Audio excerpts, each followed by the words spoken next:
tó àkójúmọ́ káàkiri tìbútòrò orílẹ̀-èdè yìí àsìkò bí ojú ọjọ́ ti rí mo ṣe bá fẹ́ lẹ́dùnmọ́ rẹ ọba ògóògó ọba àjíkí ọba afẹ́nifẹ́re ọba àjò àpẹ́ agbẹnimọ́dẹ̀yìn afúnimọ́ṣẹ̀rẹ̀gún ọba alógúnlọ́lá aní ìlẹ́yẹ ọgbàgbà tí gbára àdúgbò àgbègbè tí fi yọmọ ẹ̀ nọ́ọ̀fìn ìbá yín o ẹ ṣé àdúpẹ́ púpọ̀ o ìbá ọkùnrin ìbá obìnrin ìbá ọmọdé ìbá àgbàlagbà ìbá kíní tó dorí kodò tí ò ró tó ìbá kíní tó dorí kodò tí ò ṣẹ̀jẹ̀ ìbẹ̀yìn yàmí òṣòro mọ̀fà ẹ̀ ńlá toríjọ́ kan àtẹ̀tọ́jọ́ kan àti fojú òróòró ẹ̀yin lọ sálánsóló òṣòlò sálá ẹ̀yin lẹ́wọ̀ ẹnu omi sálánsóló ẹ̀yin lò dídí bìrí ọdẹ́sápò yaró àrò gidigba sákòyó ogun oníbàtẹ́ pèlè mọ̀jà tí ìbànújà láì fọwọ́ kan ní ìbà lọ́wọ́ yín àti dímùjẹ èèyàn ìbà o ẹ mọ̀jà àṣìṣọ ẹ mọ̀jà àṣìṣe o. Fọ́nrán kan la rí lánàá tó mú ìbanilọ́kànjẹ́ wá fọ́nrán yẹn ló gbé mi wá láàárọ̀ yìí ní kùtùkùtù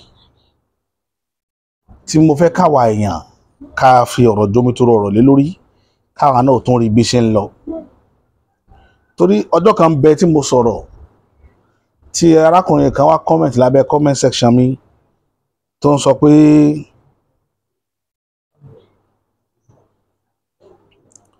ó ní èmi ò mọ̀ ń pa òṣèlú kémi ó máa sọ̀rọ̀ nípa ìtàn kí n má dá sóṣèlú mo wá rẹ́rìn mo rí wípé àwọn ará abẹ́ ni ọmọ Yorùbá náà ni o tẹ́ ẹ bá rí wọn àwọn ni wọ́n ti ìjọba tó wà níta lẹ́ni débi tí wọ́n dé yẹn wọn ò mọ̀ ń pa ètò ìlú ṣùgbọ́n tá bá rí ìwọ tó bá mọ̀ jù wọn lọ sọ́dọ̀ kí wọ́n lẹ́yìn látara ẹ̀ wọ́n á sọ díjàgbọ̀n wọ́n bẹ̀rẹ̀ sí ní tàùn sọ̀rọ̀ òdì síyàn mo kàn fẹ́ ṣàlàyé nǹkan kan ni tá bá ń sọ̀rọ̀ òṣèlú èmi náà ti pẹ́ díẹ̀ ní òṣèlú o n tó gbé mi dórí pé ká máa ṣe ètò tí mò ń ṣe yìí láti fi sọpọ́tì ilẹ̀ Yorùbá òṣèlú ló gbé mi débẹ̀ oníkálùkù ló ní mission tó bá lọ sínú òṣèlú ẹlòmíì ọ̀jẹ̀lú ni àwọn tí máa jẹ ìlú run làwọn bá débi òṣèlú ẹlòmíì bí ó ṣe rí ráìsì kóńgò kan pín òun lòun bá débi òṣèlú ẹlòmíì bí ó ṣe rátẹnujẹ àtẹlẹjẹ ló bá débi òṣèlú kó fún 1000 kó fòkè kó ṣe àráìsà kó bá wọn gbádà kó bá wọn dàlúrú lọ́pọ̀lọpọ̀ bá débi òṣèlú ẹlòmíì political analyst ni kò mọ̀ ń pa jímìkì òṣèlú rárá ṣùgbọ́n yóò máa give analysis nǹkan tí ò lè work láéláé lọ́pọ̀lọpọ̀ bá dédi òṣèlú tó fi ń pera wọn lólóṣèlú àwọn èèyàn kan dẹ̀wọ̀ àwọn bí wọn sínú òṣèlú ni ìró ẹ̀ nírú àwa tá a dúró yìí tí n bá sọ bí mo ṣe jẹ́ nípa òṣèlú ọ̀pọ̀lọpọ̀ tí ò mọ̀ mí yóò mọ̀ wò pé àsòsì possible ṣá báwọn tó mọ̀ mí wọn ó ti mọ̀ pé lágbájá ni ẹ̀fílẹ̀ bàbá àgbà ni ò ní òṣèlú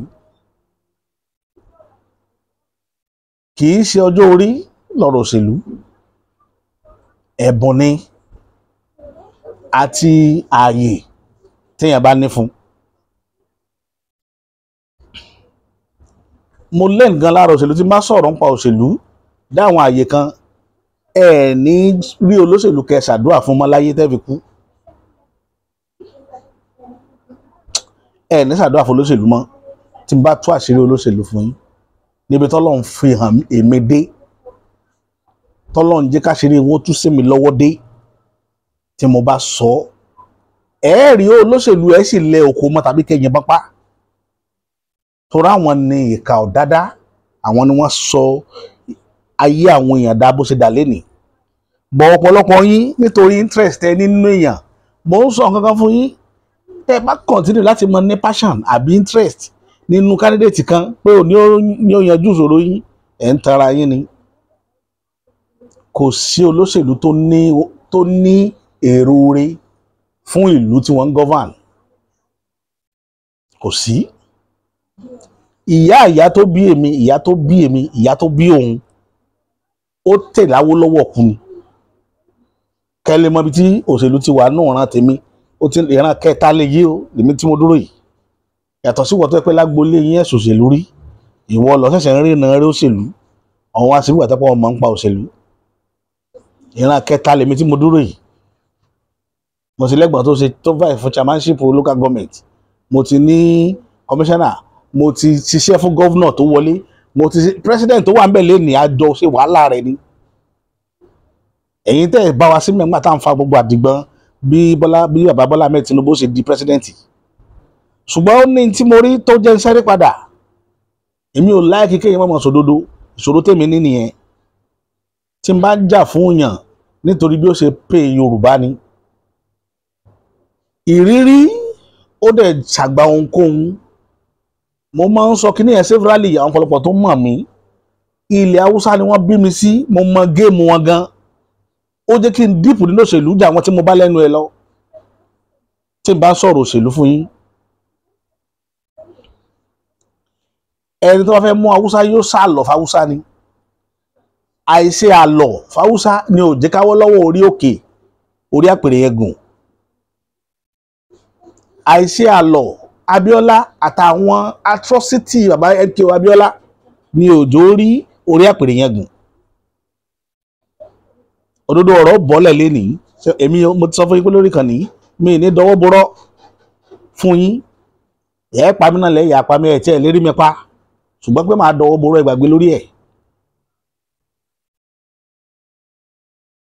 Ọbásanjọ́ nìkan ni ò tójú ẹlẹ́sẹ̀ mẹ́sàn-án ká ló fi ìjọba ṣe lẹ́ẹ̀mẹ́ta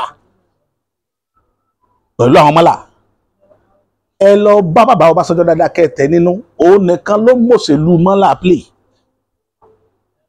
Nígbà tí bàbá Bọ́lá Ahmed Tinubu fi ṣubú kíní tó ṣubú ìtòrò ti ṣubú bẹ́ẹ̀ ṣe ń wo yẹn, gbogbo ẹ̀yin tẹ́ ń sọ pé yóò wọlé ni ẹ̀sìn ọkàn ń wò yẹn rí yín kàn pa mí, àánú yín ṣe bí ẹ̀ mọ òṣèlú Nàìjíríà, òṣèlú Lagos State lẹ́ ń wò, ẹ̀ wo ti Nàìjíríà bó ṣe rí. Nígbà tí bàbá Bọ́lá Ahmed ti débẹ̀ kí ló ti rí ìyẹnjú? Ṣé bó ṣe ṣèkó ló ṣe ṣe Nàìjíríà?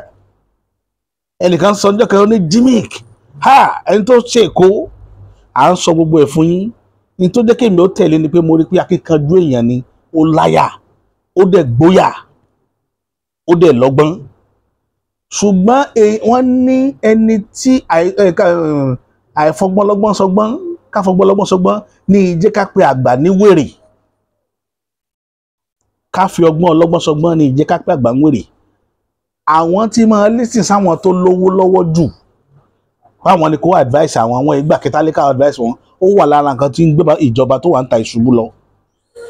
Mo dẹ̀ rí ní ṣẹ̀ṣẹ̀ bẹ̀rẹ̀, mo sọ fáwọn èèyàn ní ìjọba bàbá yìí máa wó.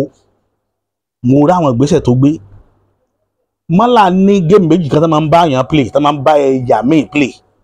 Ẹ̀yà míì ẹ lọ kọ́lẹ̀ lénìí torí ọjọ́ ọ̀la àmọ́ bí ó bá yá bí ó bá sì ní yá, mo fẹ́ kẹ́ kọ́lẹ̀.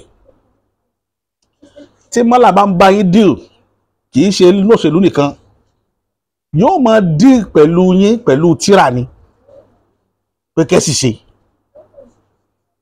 Àṣírí kan tí mo fẹ́ kẹ́kọ́ lọ dìmúlé nìyẹn. Tí Mọ́là bá ń bá yín tayò tàbẹ́yìn àti ẹjọjọ ní bísínẹ́sì, ojoojúmọ́ ni wọ́n máa rọ̀ ju tírà lé yín lórí tẹ̀yìn ò ní mọ̀. Ẹ̀yin ó máa sun owó lẹ́yìn ó máa lé ẹ̀ ní màpá yín ti fẹ́ bàjẹ́.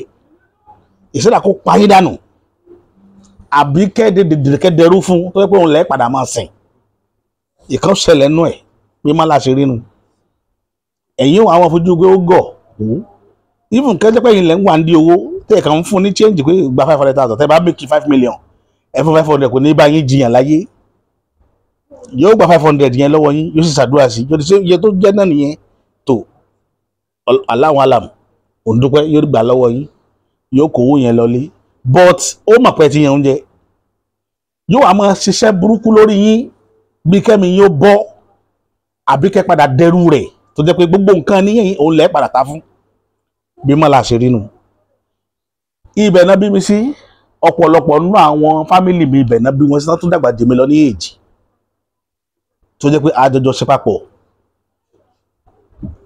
Ìrìn àjò mi Kaduna tó Kano ni kẹ́lẹ́ bá mọ̀ kí kọ́ Haúsá kì í ṣe Haúsá Niger State àwọn Haúsá Nasarawa kọ́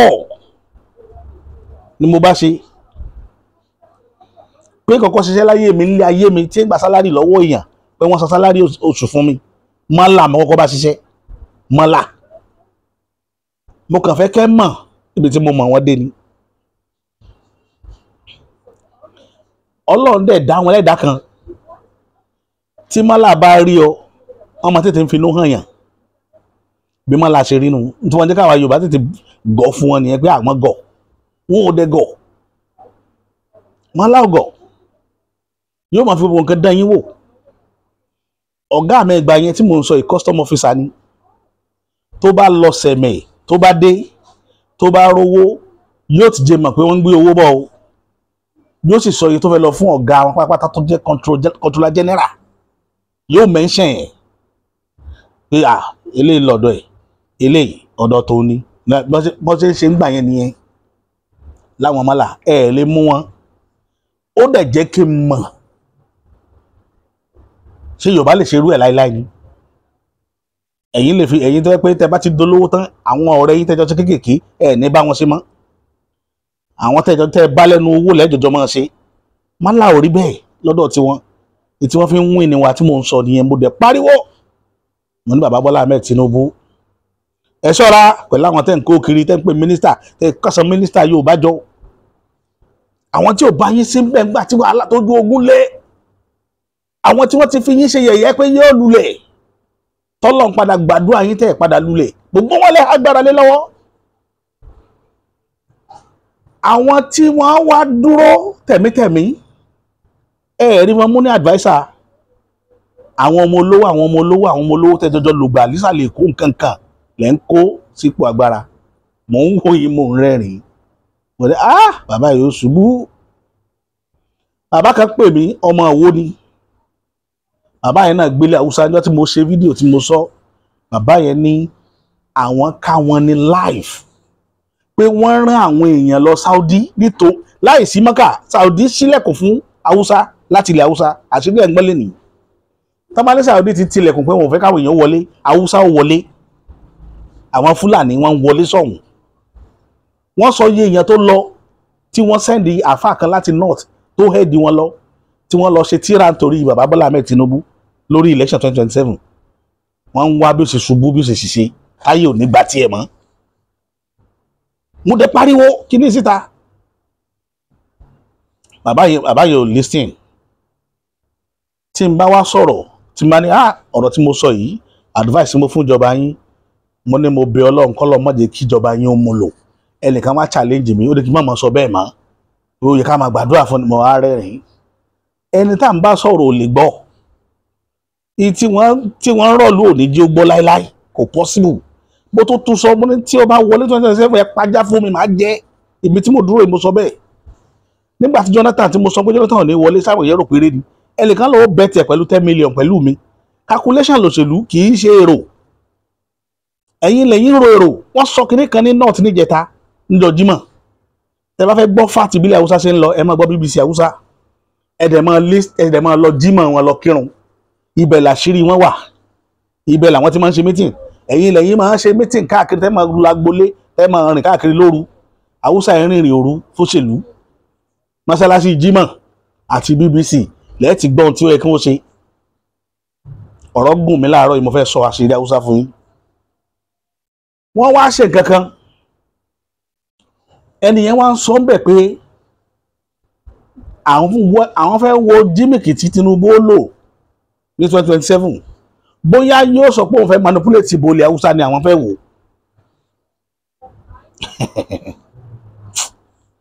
ẹnìkan ní Nasarawa Àbújá Jigawa páwọn àwọn middle belt yẹn mo kàn rẹ́rìn ní Benue gan dìbò Haúsá Benue tẹ̀wọ́ yẹn ó máa yà yín lẹ́nu bí eré ló máa jẹ́ wọ́n mọ bá ṣe ń ṣe látijọ́ tí wọ́n fi ń finish wa bàbá ò tí ì rí rúùtù ìrìnàjò yẹn dé tó fi bẹ̀rẹ̀ sí ní ṣìwà wù mo fi mọ̀ pé kì í sojú lásán ni mo sọ nígbà yẹn mo ní nǹkan ti wọlé sí bàbá yìí lára o ní nǹkan ti wọlé sí lára wọn ó dẹ̀ panidán ẹ̀yin da àwọn èèyàn yín nù nílẹ̀ Yorùbá ẹ rò pa àdá ẹ sáré lọ sọ́hún ẹ jókòó bẹ́ẹ̀ mo tó lọ́mọ yín ń lọ gbogbo Kánò mọ́ rẹ́rìn mo kàn rẹ́rìn ni òṣèlú ọmọdé lẹ́rù pọ́n ti nílẹ̀ Haúsá níbi tó ti yí odidi Awólọ́wọ̀ lágbo dáná bóun ti yín ti jẹ́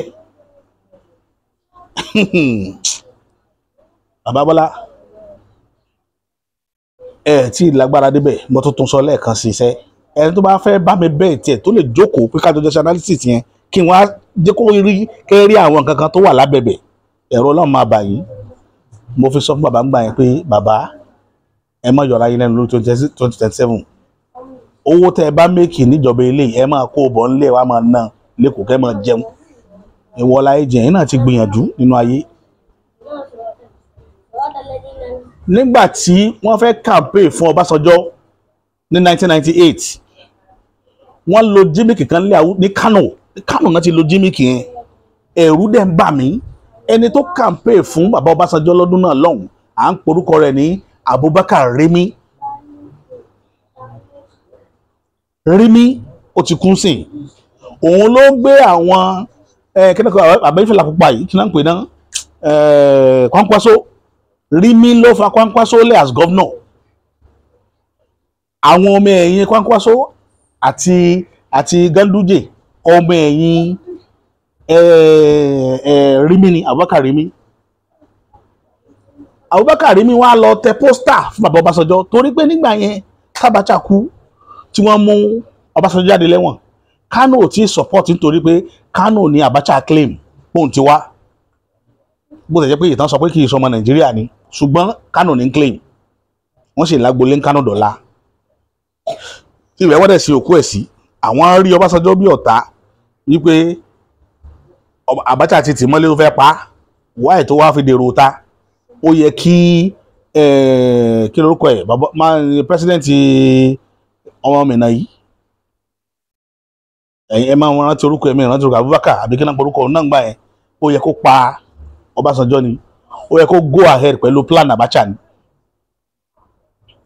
àwọn ará Kánò fẹ́ dìbò fún tí Kánò bá dẹ̀ dìbò fún tí Maiduguri náà máa fẹ́ tẹ̀lé Kánò àti Sokoto yóò fẹ́ affect election Ọbásanjọ́ àwọn masses ló lágbára nílẹ̀ Haúsá Tálíkáwá ló lágbára ń bẹ̀ Tálíkáwá yìí ni bàbá Tinubu ò rí ajak nítorí pé nature kẹ́ máa tẹ̀lé olówó ó ti wà nínú kíní yín system yín ẹ̀yin rẹ́kọ̀n pẹ̀lú ẹni tí ò lówó ṣùgbọ́n tó ní làákàyè kì í rẹ́kọ̀n pẹ̀lú wọn ibi tẹ́ tí Yorùbá ti máa ń ṣubú nìyẹn ẹ máa wọ ẹni ẹ máa downgrade àwọn tí ò lówó pé àwọn kí làwọn eléyìí mọ̀ pé tó máa lọ́pọlọ ni kò yẹ ká tó sì Haúsá dẹ̀ believe nínú tálákà wọn torí ẹ̀ náà ìlera Haúsá tó lówó láyé wọn ò jókòó ti tálákà wa wọn jọ jẹun ni àwọn tálákà wa yìí ní ń ba ayé Àtíkù jẹ́ nítorí pé Àtíkù close mọ́ Yorùbá system Yorùbá ló wà lára Àtíkù wọ́n ti rí Àtíkù bíi ẹni tí wọ́n pé kò lè rúlù àwọn láíláí wọ́n ní òòrà àgé wọ́n sọ létí mi tí mo gbọ́ pẹ̀lú èdè Haúsá pé kò ra àgé àtẹni fún mọ́sálásí kankan nílé Haúsá torí ẹ̀ làwọn ìṣe dìbò fún. Abíọ́lá fi wín ní wọn Abíọ́lá kọ́ mọ́sálásí káàkiri ilẹ̀ Haúsá ni ẹ lọ béèrè tán gbogbo yunifásitì tó wà Nàìjíríà Abíọ́lá kọ́ mọ́sálásí tí gbogbo ìlú l'Abíọ́lá fẹ́ kọ́ mọ́sálásí sí tó fi ra iye wọn tán fi dìbò fún ní 1993 nìyẹn táwọn ya àwọn Babangida lẹ́nu pé àṣọ máa ríbò wọn àwọn mọ̀ pé yóò wọlé àwọn òun wá ní kírun ní mọ́sálásí Abíọ́lá kọ́ àwọn tálákàwá ṣé Babangida lọ ń kírun bẹ́ẹ̀ ni a máa sọ̀rọ̀ òṣèlú Nàìjíríà fún yín ẹ mọ̀ sí gbàtẹ́pẹ́ ẹ mọ̀ ju gbogbo èèyàn lọ bí tó tẹ̀ ti para yín nìyẹn wọ́n wá fẹ́ campaign rí mi fẹ́ campaign fún bàbá Ọbásanjọ́ ó wá lẹ pósítà mo wá rí tó kọ Ọbánsàrájò àwọn tá a jẹ́ Yorùbá bẹ́ẹ̀ wá ń wọra wa pé wọ́n ti ṣe orúkọ bàbá Ọbásanjọ́ kọ́ mi báyìí pé kì í ṣe Ọbánsàrájò Ọbásanjọ́ ni àṣírí mi ló ń fi orúkọ yẹn campaign ó wá lọ kọ Olúfàlàyé wọ́n ṣe pósítà Fàlàyé náà wọ́n wá kọ Olúfàlàyé sí ìṣẹ́lẹ̀ kan wá kọ Olúfàlàyé wọ́n wá kọ Àwólù Fálákì Àwólù Fálákì yẹn dàbí àṣetánì èèyàn burúkú èèyàn tí ò dá wọ́n wá lẹ méjèèjì wọ́n wá ń pe àwọn Haúsá pé ìwọ lẹ dìbò fún nínú Ọbánsàrájù tó jẹ́ Muslim pé Muslim l'Ọbásanjọ́ pé bàbá Sùrájù ni wọ́n wá ní irú Olúfàlàyé wọ́n wá ní eléyìí ní Àwólù Fálákì yẹn Olúfàlàyé. Ẹ wo gimmick tán lò tán fi bá àwọn tálákà wọn sọ̀rọ̀ lórí ọ̀rọ̀ Ọbásanjọ́ àti Olúfàlàyé. Ìtàn fi finish wọn nu. Òun náà fi wá campaign fún wọn lẹ́kọ̀ọ́ náà. Ọ̀pọ̀lọpọ̀ Haúsá ló dìbò fún Ọbásanjọ́ lẹ́kọ̀ọ́ ńgbà yẹn. Bó tẹ̀ jẹ́ pé wọn wọlé lẹ́kọ̀ọ́ bọ̀ wọ́n rí bò. Gbogbo ibi tí Sábó wà nílẹ̀ Yorùbá náà ti rí bò fún Ọbásanjọ́. Nǹkan tá fi campaign yẹn Ọbánsùrájù àti Àwólù Fálákì. Ẹni tó bá wà ní Kánò ní 1998 kó lọ rántí ọ̀rọ̀ tí mò ń sọ yìí. Ọbásanjọ́ wọlé ó ní gbogbo wọn fi gbá tiẹ̀ nígbà yẹn. Gimmick tá à ń sọ pẹ̀lú òṣèlú nìyẹn pẹ̀lú àwọn tẹ́ ń bá deal. Èmi wá ń bẹ̀rẹ̀ kọ́ṣẹ̀ kan láti ẹjọ́ mi wàá rèèyàn dáhùn àwọn èèyàn ò understand nǹkan tí mò ń sọ. Mo ní kátẹ̀ wá pé bàbá Tinubu apúṣẹ̀ ó wọlé ó wá tún ráàyè ó ṣẹlẹ̀ kejì. Ìran Yorùbá wo ni ò ní farabalẹ̀ ọkàn ìgboyà tó lè ṣe lẹ́yìn bàbá Tinubu? Anybody wọn ò rò yẹn èyí nìkan náà rò wọn ò rò ọjọ́ iwájú ta ni yóò tún kàn nínú ìran Yorùbá. Nobody tó wá sàmì dè ní. Mo dẹ̀ ń béèrè lójoojúmọ́ àwọn followers mi máa mọ̀ àwọn tó jẹ́ fans mi ń bí everybody mọ̀ pé mo béèrè pé ta ni ó kàn. Kí ni preparation fún another person téèyàn má ṣàgùn òkè kan ó ṣáà máa fi òkè yẹn lẹ̀fẹ́ ni tí ń bọ̀ lẹ́yìn rẹ̀ tó jẹ́ ẹ̀nà rẹ̀ pé tí wọ́n fẹ́ gùn lọ́la yóò rọ àwọn náà lọ́rùn. Torí ibi tí bàbá Ọbásanjọ́ ti ṣubú nìyẹn kò plan fẹ́ lòmíì mọ́ nílẹ̀ Yorùbá pé yóò gòkè. Mo wá ń béèrè question yìí kò sẹ́nibọ̀dì tó dáhùn. Ẹnìkan wá ń kọ́ fẹ́mi pé kémi jókòó sídìí ìtàn wípé èmi ò mọ̀ ń pa òṣèlú bàbá rẹ̀ ń kọ́ lóṣèlú ẹ sọ fún un. Màá kọ́ bàbá rẹ̀ bó ṣe ń ṣòṣèlú. Mo tó sọ lẹ́ẹ̀kan sí ọ̀rọ̀ yẹn dùn mí gan because ó yẹ kó lẹ́ẹ̀ni. Mo máa ń fẹ́ kéèyàn kẹ́kọ̀ọ́ torí èmi náà ojoojúmọ́ mò ń kẹ́kọ̀ọ́ látọ̀dọ̀ àwọn èèyàn. Nǹkan kan wà bí bàbá Tinubu ṣe rí yẹn ẹ̀kọ́ kan wà tí mo kọ́ lára ẹ̀ láyé tèmi ò lè gbàgbé. But bóun náà ṣe yẹ kó máa rìnrìn àjò ayé ẹ̀ nìyẹn. Àì sọ pé mo tó tán mo mọ̀ tán. Ìní jẹ́ kéèyàn olópa Mósè tí Mósè ò fi rí àwọn ọmọ Ísírẹ́lì kó délẹ̀ lérí.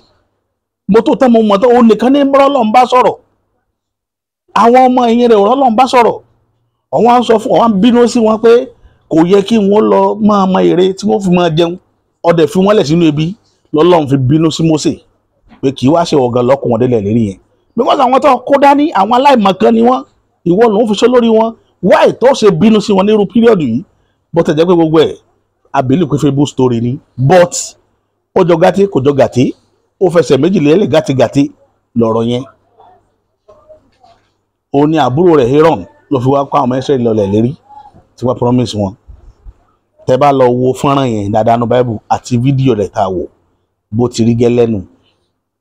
Ẹni tó bá jẹ́ aṣáájú tí àwọn ọmọ èèyàn rẹ̀ bá ń bínú sí ọ lórí nǹkan kan kọ́kọ́ tẹ́tí kó gbọ́ná ó wá jókòó ó lọ digest ẹ̀ ìgbésẹ̀ wo ló kù tí màá tún gbé. Torí ẹ̀ ni àwọn bàbá wa ṣe máa ń sọ̀rọ̀ pé bọ́rọ̀ bá rú ni lójú àá máa bilẹ̀ léèrè ni. Ilẹ̀ tí wọ́n ń sọ Ifá náà ń sọ pé a gbé fàjànlẹ̀ náà ń pè ní bọ́rọ̀ bá rú ni lójú àá bilẹ̀ léèrè ni. Ilẹ̀ ni ó wàá sọ ìgbésẹ̀ tá a gbé. Ẹ rò pé gbogbo nǹkan táwọn ọmọ là ń rọ táwa náà bá máa dún bí ká máa rọ padà nǹkan ò bá ti burú ju bá ṣe ń ro ìlọ. Mo mọ ìrìn àjò táwọn èèyàn ti gbé nílẹ̀ Yorùbá tá a lè sọ síta láéláé torí àwọn èèyàn ń rí àwọn àbèlú yẹn bí ṣe ń wọlé wá wọ́n dẹ̀ ń ká padà. Bọ̀ eléyìí tó ti wọlé sápọ̀lọpọ̀ àwọn èèyàn lára ń kọ́ òní ń dà wọ́n láàmú lẹ́nìí àwọn ń pè àwọn olóṣèlú àṣà agbádá láì níbi rè. Ọ̀rọ̀ kan ṣẹlẹ̀ lánàá gbẹ̀ ni mo ń lọ tẹ́mi rí ó lè ti tóbi jọ́ mélòó kan tọ́rọ̀ yẹn ti ṣẹlẹ̀. Ọmọbìnrin kan ní NYSC camp ó falligation kan bàbá Bọ́lá Ahmed Tinubu nítorí pé ara ni ọmọ yẹn ẹ gbọ́rọ̀ lẹ́nu ọmọ yẹn wọ́n lẹ́nu oníkànlá tí máa gbọ́ pọ̀n òun mo fẹ́ kẹ́ ẹ gbọ́. Ẹ jẹ́ àlọ́ mọ̀ wípé wọ́n bá fẹ́ kúrò láti ìlú rẹ̀ lọ sí ìlú mi ò ní.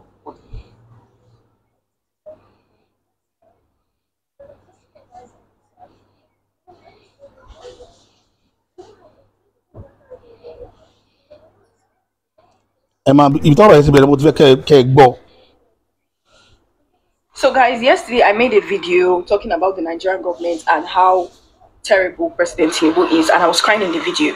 So 30 minutes ago, I just received a call from the NYSC Ẹ jẹ́ ká bẹ̀rẹ̀ níbi tó ti make video gangan. I genuinely feel so overwhelmed, and I feel like if a lot of Nigerians come out and start speaking on what we are actually going through, then maybe changes will be made in the government. Don't you guys think? And this video, I just want to say to our president, I don't know if there have been any other president that is terrible, but you are such a terrible president. It is so hard. So I'm coming from the supermarket where I went to get foodstuffs, and everything has gone up again. It's just like every single week prices increase. I want to know, what is the government doing about this increment? Is there going to be a particular time where prices will stop going up? Is there going to be a particular time where things are going to go back? Guys, why am I going to get a crate of egg and they're telling me it is 6.5? It doesn't make any sense that egg will cost 6.5. Like, I literally can't remember when egg used to cost 800. And I'm so overwhelmed because this is literally my first time doing this adulthood thing alone. This is my first time moving out of my family house. This is my first time living by myself. And not just that, after I left the supermarket and I go home, my security is bringing NEPA bill, and NEPA bill has gone up by 2 times. Like, it's insane. I can't keep up with these bills. I am so overwhelmed and I'm so exhausted. Every single money that I have been making, I'm using it to pay bills. I don't even get to live properly. The craziest thing was, you want to go out to a certain location with your friends, and Uber is about 25,000. Like, even Uber, that we can't even take Uber. It is crazy. Like, why are things so expensive? And let's not even Lagos stinks. Lagos smells like shit. If you say, okay, I want to take a walk, I'm depressed, let me just take a walk, you can't even take a walk. Like, the place smells like crazy. Why does an entire state smell like this? And what is the government doing about the bad smell? Everything is just so overwhelming. You want to start up a business, and now you have to take a loan to start up a business, and the loan, you don't even know if you can actually repay it, because in the business, I don't know, I'm just so tired. Like, why is no one saying anything about it? Being an NYSC copper, there's nothing beneficial about this whole NYSC thing. The money I spend on transportation is just more than the alawi the government gives me. Like, it doesn't, I can't keep up. Like, I'm so tired of this bill and I can't keep up. I am overwhelmed and I'm tired, I'm exhausted. It's too much, and I wish that we would start calling the government out heads on. For example, Tinubu, you are a terrible president. Like, what are you doing to help us? What are you doing to help the economy? You are so terrible. I'm so sick and tired of Nigerians acting like we are strong, and they say, oh, Nigerians, we are actually very strong. Oh, no matter how much they increase things, we still chest it. No, it is not cute. We are cowards. That is a cowardly behavior. You don't stand to ask people, oh, why is this expensive? For example, MTN, what the fuck is even going on? Literally, I spend over like 20,000 on data in a week, and I'm not even joking. 1.5 data cannot even last me for an entire day. I have to do 1.5 like 2 times a day, which is like 3,000 a day. It is too much. Like, what are you guys doing about it? Like, what is happening? I'm tired of paying bills. I feel like I don't have anything. I feel like I don't have any achievement to call my own. Every single time that I work hard, I'm spending it back in the economy to pay bills, and I wasn't created to pay bills. I'm just really tired, and I just want our money to count for something. And when is the government going to actually start working? Because Nigerians are so classist. Everybody now wants to behave as if they are rich. Everybody is faking wealth. But we are ending up being poor because we are struggling so hard to look rich. We are ending up being poor. So I need us as Nigerians to please start calling the government out. We should be tired of this by now. We need to call the government out. Prices need to start one place. Food needs to start one place. The economy needs to start one place. Like, we are tired. It's just too much. The more you work hard to achieve something, the higher it gets. The dream car that I was saving money for has literally gone double. I can't even afford it anymore. Instead, I'm going to use my money to buy to just keep paying bills, and now house rent is double. Like, I am so sick and I'm so tired of this, and I really need the government to intervene because I am so overwhelmed. I genuinely feel so overwhelmed. Ibi tó ọmọ yẹn ti sọ̀rọ̀ nìyẹn. Ó sọ̀rọ̀ pẹ̀lú omijé nígbà tẹ́mi ẹ̀ fẹ́ bọ́ àwọn míì ń kó sódò ni kì í ṣe gbogbo èèyàn ló ya kíní tó lè máa fara gba gbogbo ẹ̀ èmi àwọn kan ò gbé condition yẹn mo dẹ̀ sọ kíní ní day one ẹ ṣẹ̀ṣẹ̀ ń bọ̀ wá sínú ìjọba ni ẹ̀yin bí ni pé Buhari ò gbọ́n kò mọ nǹkan tí ń ṣe Buhari wò pé òun ò lè hurt àwọn èèyàn òun kàkà bẹ́ẹ̀ ó yà hurt economy Nàìjíríà ẹ jẹ́ káwọn èèyàn máa rí oúnjẹ jẹ ẹ̀yin débẹ̀ ẹ̀yin ní economy lẹ gbọ́dọ̀ fix ẹ value economy ju ẹ̀mí àwọn èèyàn lọ economy ta ló ti help rí láti 1960 nígbà tí nǹkan wà abundantly fórílẹ̀-èdè yìí ṣé mẹ̀kúnnù gbádùn ẹ̀ ni ṣé ẹ̀ háwó fún mẹ̀kúnnù ni gbọ̀ngbà tí wàhálà rẹ̀ dé mẹ̀kúnnù lẹ̀ ń há gbogbo ìyà yẹn lé lọ́wọ́ nítorí pé ẹ̀yin wọn rí resources wa gbádùn lápá abìkan ẹ gbọ́ àbọ̀ ìrìn àjò yẹn mi ní sọ mo fẹ́ kẹ́ gbọ́ àbọ̀ ẹ̀ àbọ̀ rí. So guys, yesterday I made a video talking about the Nigerian government and how terrible President Tinubu is, and I was crying in the video. So 30 minutes ago I just received a call from the NYSC board, starting with the secretariat before the LGI, and for the secretariat for the NYSC secretariat I'm going to attach what she said, some of the things she said, so you guys will hear. I wasn't insulting the president, ma. I was only asking for accountability. Hold down that rubbish you put there. Ma, are you threatening me? Hold down that rubbish. And you are not talking to your mate. Ma, she called me and she was shouting and she was threatening me to take.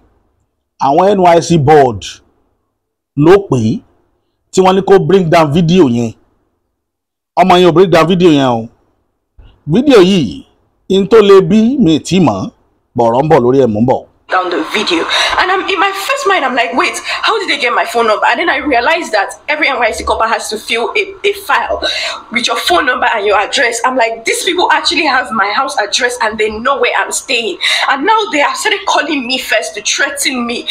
It is so bad that you can't even just speak up about the government because they feel like they have chains to hold you. You're already calling me to threaten me, and this is, I will literally attach what she said so you guys can hear. She was telling me that I was insulting the president. I never insulted the president. I said he's terrible. That is not an insult. It is a statement, and I did not go on and start saying, oh, Tinubu, you're this, you're that. I just said he's a terrible president, and it's okay for a government, for a body to identify that, okay, this person is actually terrible at their job. So why is it a problem that the NYSC government, NYSC secretariat, or NYSC board will call me to threaten me? Like, why is that okay? That I can't speak up for something that is directly hurting me?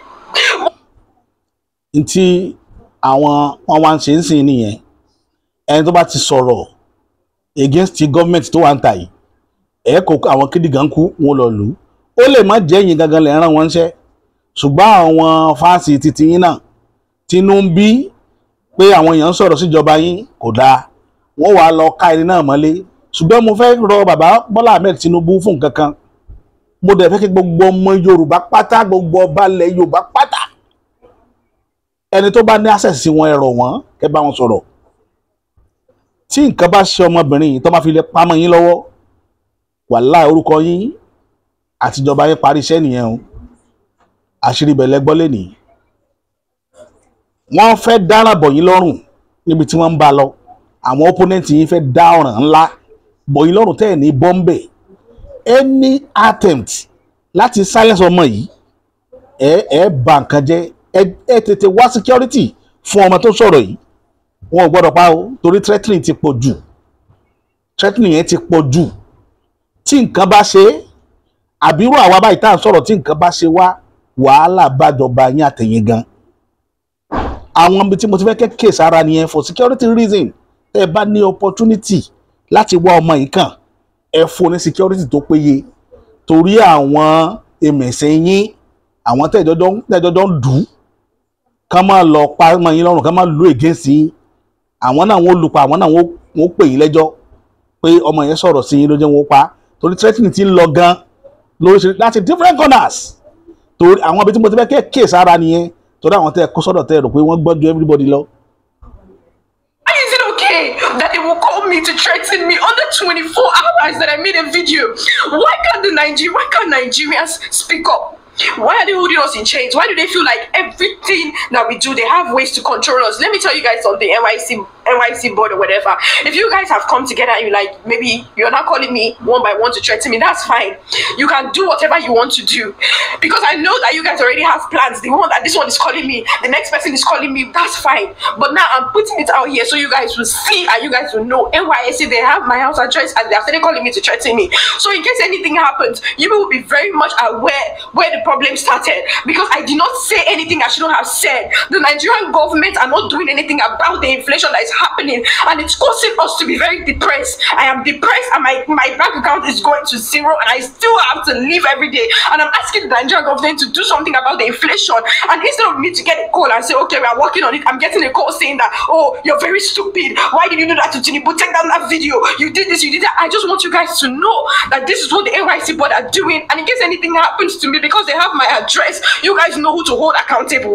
So guys, yes. Ebi tó dé nìyẹn ṣe gbọ́ òun náà ti fẹ́ náà rẹ̀ sọ mo wá bẹ̀ gbogbo ẹ̀yin tẹ́ jẹ́ ọmọ O2 mo bẹ̀ yín mo tún bẹ̀ yín mo falálẹ̀ ilẹ̀ yìí bẹ̀ yín mo fi gbogbo tí Yorùbá fi ń jẹ́ Yorùbá bẹ̀ yín mo fi àjọṣepọ̀ tí ń bẹ láàrin àwọn bàbá wa mo fi bẹ̀ yín ẹni tó bá mọ bí fídíò yóò ṣe dọ́dọ̀ bàbá Bọ́lá Ahmed Tinubu mo fẹ́ kí wọ́n wá fídíò ọmọ ẹ̀ kan wá ọmọdé yìí kan ọmọdé yìí rè o fídíò ẹlẹ́ẹ̀kejì tó ṣe lélẹ́yìí mo fẹ́ kí wọ́n wá kan orí TikTok account ẹ̀ Talk to Ráyè ló kọ síbẹ̀ Talk to Ráyè